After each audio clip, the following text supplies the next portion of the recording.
El día de Jehová está cerca, ya de tiempo se sabe que el día del Señor está muy cerca, quizá más cerca que nunca, pues si miramos rápidamente Mateo 24, podemos ver que 10 de sus 11 profecías acerca del fin de los tiempos, antes de la venida del Señor Jesús, ya se han cumplido. Solo por nombrar algunas: guerras, hambres, plagas y pestes, apostasía, falsos maestros y gente cayendo de la fe, por no decir falsos cristos y terremotos, además del odio y persecución generalizada hacia los que representan el nombre de Jesús aquí en la tierra. Eso debiera decirnos que es el mejor y más importante momento para estar a cuentas con Dios, es decir, estar alerta ante las señales y arrepentirnos de rechazar la voluntad de Dios para nuestras vidas.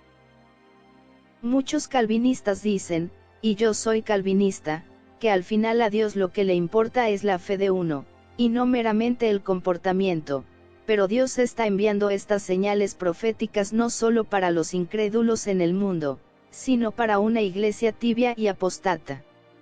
Y a sus hijos que se han quedado dormidos, que se ha enfriado su corazón. Y él como Éfeso nos advierte, si no te arrepientes quitaré de su lugar tu candelero. ¿Cómo interpretamos eso? Y como interpretamos lo de la Odisea, te vomitaré de mi boca. El problema es que nuestras interpretaciones no deben de detener el propósito de Dios para nosotros, que es nuestra santificación, que es velar y orar para no caer en tentación y que no nos tome de sorpresa como el ladrón aquel día. Gracias a Dios que manda estas pruebas, porque ¿qué es lo que esta prueba está probando? Sí, nuestra fe. Si es la fe de las vírgenes insensatas o es la fe perseverante de las vírgenes prudentes que aunque sucumbieron ante el sueño que produce este mundo y la carne, no dejaron de poner aceite suficiente a sus lámparas, es decir, de poner vida espiritual ahí. Gracia y obras que justifican su fe. La señal que no se ha cumplido en estos tiempos de confusión, es la paz falsa del anticristo y su reino global. Pero deberíamos esperarlo, y no solamente el rapto o arrebatamiento de lo que muchos hablan, porque dice 2 Tesalonicenses 2.3 que no nos dejemos engañar por nadie acerca del día del Señor, en su segunda venida, porque no vendrá sin que antes venga el hijo de perdición, el hombre de pecado o el inicuo, es decir, el falso Mesías que todos abrazarán. También recordemos que en la segunda venida los muertos de toda la historia que durmieron con Cristo, van a resucitar antes de que nosotros seamos arrebatados con ellos en las nubes, pero entonces la pregunta es: ¿cuándo será la resurrección? Apocalipsis 20.5, nos dice que esa es la primera resurrección, justo antes del milenio, y nos dice que los que resucitaron son los que fueron decapitados y se negaron a aceptar la marca de la bestia. Reina Valera revisada 1960 capítulo 4, 13. Tampoco queremos, hermanos, que ignoréis acerca de los que duermen, para que no os entristezcáis como los otros que no tienen esperanza. 14. Porque si creemos que Jesús murió y resucitó, así también traerá Dios con Jesús a los que durmieron en él. 15. Por lo cual decimos esto en palabra del Señor, que nosotros que vivimos, que habremos quedado hasta la venida del Señor, no precederemos a los que durmieron. 16. Porque el Señor mismo con voz de mando, con voz de arcángel, y con trompeta de Dios, descenderá del cielo, y los muertos en Cristo resucitarán primero.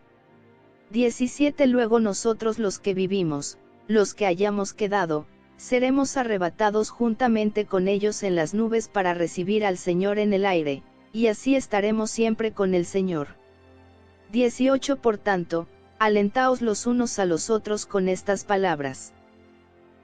Si lo leen con cuidado, dice que eso ocurrirá cuando Jesús descienda del cielo a la tierra y resucite a los muertos, entonces y solo entonces, nosotros seremos raptados a juntarnos con ellos. Pero no nos vamos al cielo, sino que nos vamos a Jerusalén a pelear contra el anticristo y su ejército. Pero el Cordero los vencerá. Esto solamente es un comentario. Es para que ustedes investiguen más a fondo y sobre todo lo profético y escatofagia que atañe a estos tiempos, porque somos responsables de entender los tiempos y a enseñar a otros e instruir al pueblo de Dios. Advertir a los inconversos y a los indecisos, arrebatar del fuego. Por último, quería darles una señal en el libro de Moqueas acerca del tiempo del fin antes de la segunda venida, una señal importante, y es el regreso de Israel a su tierra.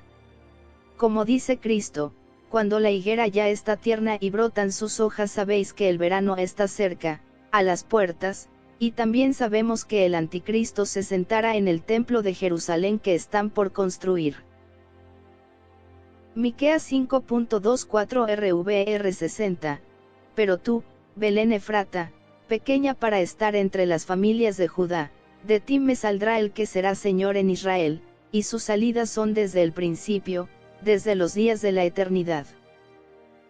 Pero los dejará hasta el tiempo que dé a luz la que ha de dar a luz, y el resto de sus hermanos se volverá con los hijos de Israel. Y él estará, y apacentará con poder de Jehová, con grandeza del nombre de Jehová su Dios, y morarán seguros, porque ahora será engrandecido hasta los fines de la tierra. Sabemos que la que ha de dar a luz es la mujer con el sol y la luna y 12 estrellas, es decir, Israel. Lo sabemos por este versículo acerca del renacimiento de Israel. Isaías 9 de agosto del 66 RVR 60, ¿quién oyó cosa semejante? ¿Quién vio tal cosa? Concebirá la tierra en un día. Nacerá una nación de una vez.